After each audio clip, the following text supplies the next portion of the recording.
Olá, olá você, seja muito bem-vindo, bem-vinda a mais um vídeo do Cinema em Movimento. Eu sou Pablo Rodrigues e neste domingo de Páscoa eu estou aqui para falar justamente sobre o grande homenageado de hoje.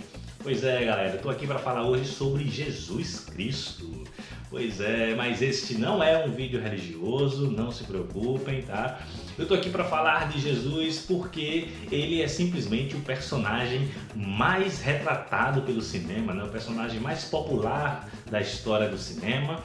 E vamos falar sobre isso, vamos falar um pouco sobre como o cinema retratou esse personagem ao longo de sua história, como vem retratando, quais são as principais versões de Jesus no cinema, desde as mais clássicas até as mais polêmicas, né? Tudo isso nesse papo de cinéfilo do Cinema em Movimento. Então, se você gostar do vídeo, deixa o seu joinha aqui embaixo, que isso ajuda muito. Compartilha para todo mundo e se inscreve no canal. Vamos nessa!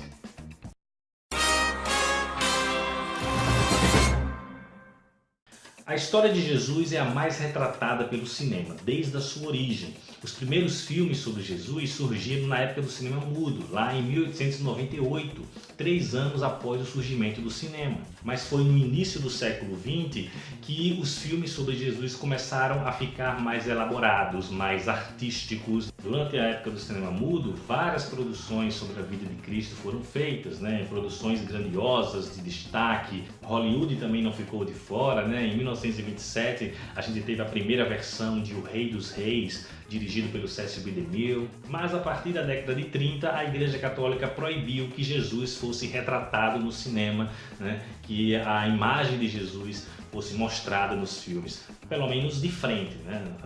Vê só que besteira, né? Os filmes não poderiam mostrar Jesus de frente, né? Um rosto ali representando Jesus, porque, segundo a igreja, nenhum ator seria digno de interpretar o Filho de Deus. Então, durante as décadas de 30, 40 e 50, não houve filmes sobre a vida de Cristo. A gente teve filmes religiosos, mas que contavam outras histórias, histórias dos apóstolos, histórias que se passavam ali, né, no contexto em que Jesus viveu, e quando Jesus aparecia, sempre aparecia de costas, né, como por exemplo o caso mais famoso é o filme Ben-Hur, de 1959, onde Jesus está no filme, mas ele sempre aparece de costas, ao longe. Mas como o Ben-Hur foi um sucesso grandioso, essa censura da igreja acabou perdendo força e em 1961 a segunda versão de O Rei dos Reis chegou aos cinemas e foi um maior sucesso. Esse filme foi muito importante porque ele abriu as portas para novas produções sobre a vida de Cristo, mas ao mesmo tempo a gente teve aí uma enxurrada de filmes sobre Jesus até hoje, né? Todo ano a gente tem um filme falando sobre a vida de Cristo, né, a ponto de que essa história acabou se esgotando e infelizmente a grande maioria desses filmes é mais do mesmo.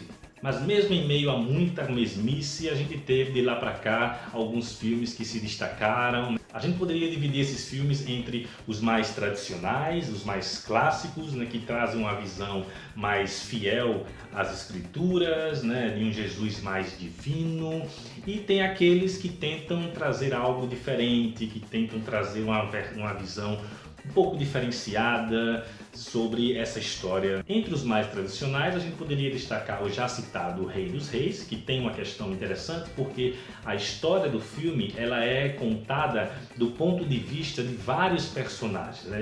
A gente acompanha a história de Jesus do ponto de vista das pessoas que conviveram naquele contexto. Então o filme destaca muito os personagens coadjuvantes. Já a maior história de todos os tempos, de 1966, dirigido pelo George Stevens e protagonizado pelo Max von Sydow, é um filme muito bem dirigido, com um Jesus um pouco mais humano, e é um filme bem artístico esteticamente, né? É uma versão mais tradicional da história, mas o Cristo do Max von Sydow já é um pouco mais humano do que o tradicional. E temos o Jesus de Nazaré, do Franco Zeffirelli, de 1977, que originalmente foi feito para a televisão, como uma minissérie para a televisão, mas depois foi lançado nos cinemas, né, com um filme de mais de 4 horas de duração. E esse filme tem aquele que é considerado o melhor Jesus do cinema, né?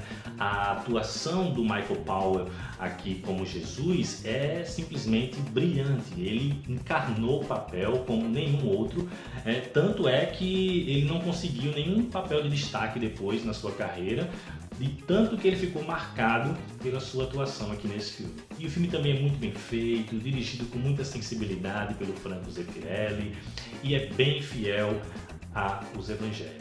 Esses filmes mais tradicionais, mais fiéis às escrituras, eles são a grande maioria dos filmes sobre Jesus. Porém, alguns cineastas tentaram ir por outro caminho, né, e dar a essa história outras nuances, né? Entre esses filmes a gente pode citar o italiano O Evangelho segundo São Mateus, de 1964, que é considerado pelo Vaticano como o melhor filme sobre o cristianismo já feito. E para mim, esse é um dos melhores filmes sobre a vida de Cristo. O filme é dirigido pelo grande cineasta italiano Pier Paolo Pasolini, que, ironicamente, era ateu, marxista e homossexual. O filme tem uma abordagem meio que semi-documental, ele utiliza pessoas não atores, né, pessoas do povo para interpretar os personagens. O Jesus dele foi um caminhoneiro que ele conheceu e colocou no filme. E embora o filme seja fiel às escrituras, inclusive todos os diálogos do filme são tirados diretamente da Bíblia, mas o Pasolini traz um diferencial, porque ele dá ao seu filme uma abordagem marxista. O Cristo do Pasolini é o Cristo marxista, é o Cristo que se revolta contra os poderosos, é o Cristo que se revolta contra as desigualdades. Já em 1973, ali na época hippie, né, paz e amor, a gente tem o Jesus hippie, o Jesus rockstar do filme Jesus Cristo Superstar, um musical no melhor estilo hippie, cheio de rock and roll sobre a vida de Cristo. O grande diferencial aqui é que a história é do ponto de vista de Judas. Judas no filme tem um papel muito importante. Ele não é retratado como um vilão da história, é um filme também que traz uma crítica ao fanatismo religioso. E o Jesus do filme é um Jesus mais humano, é um Jesus mais próximo das pessoas. Outro filme que, na minha opinião, é um dos melhores filmes sobre Jesus, né, assim, junto com o Evangelho segundo São Mateus, é A Última Tentação de Cristo, de 1987, dirigido pelo meu cineasta favorito, Martin Scorsese. Eu adoro esse filme, eu me identifico muito com ele, justamente por ele ser a versão mais humana de Jesus que o cinema já viu.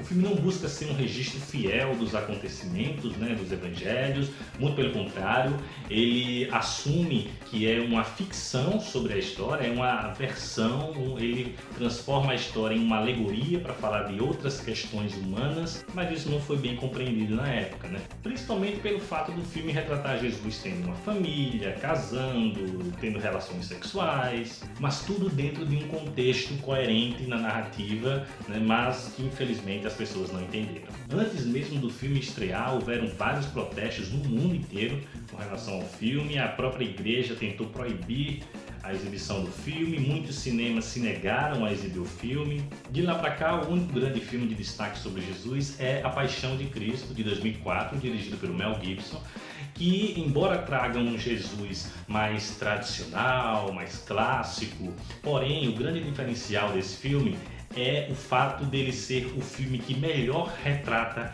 o sofrimento pelo qual Jesus passou na sua Via Crucis. Até então, nenhum outro filme tinha nos dado a dimensão do quão intenso e cruel foi a Via Crucis de Jesus. E o Mel Gibson faz isso com um realismo chocante, né? E o filme é muito bem dirigido. E diante de todas essas versões, né, a gente se pergunta por que esse personagem nos atrai tanto, né? O que nos encanta na figura de Jesus, né? Pessoalmente, o que mais me interessa em Jesus hoje, né, mais do que o seu aspecto divino, que é uma questão de fé para quem acredita, é o seu aspecto humano, né, de alguém que consegue ter empatia pelo outro, sentir amor, compaixão, se indignar com a injustiça. E se tem algo que a gente não pode esquecer é que Jesus morreu mais do que pelos pecados da humanidade, como acredita o cristianismo. Ele morreu por enfrentar um sistema corrupto que promovia desigualdade, injustiça, intolerância. Jesus levantou a sua voz contra o status quo de sua época e pagou com a sua vida por isso. E a gente está vivendo um momento de muita intolerância, de muita injustiça social, né? Intolerância essa que vem inclusive de quem se diz seguidor de Jesus. Para mim, eu não consigo entender como alguém pode ser seguidor de Jesus e ser racista, homofóbico, misógino, ser contrário aos direitos humanos. Amor não anda junto com intolerância, com preconceito. Então que nessa Páscoa a gente possa resgatar essa dimensão humana e política da figura de Jesus. Boa Páscoa, muito amor no coração e até a próxima com mais Cinema em Movimento.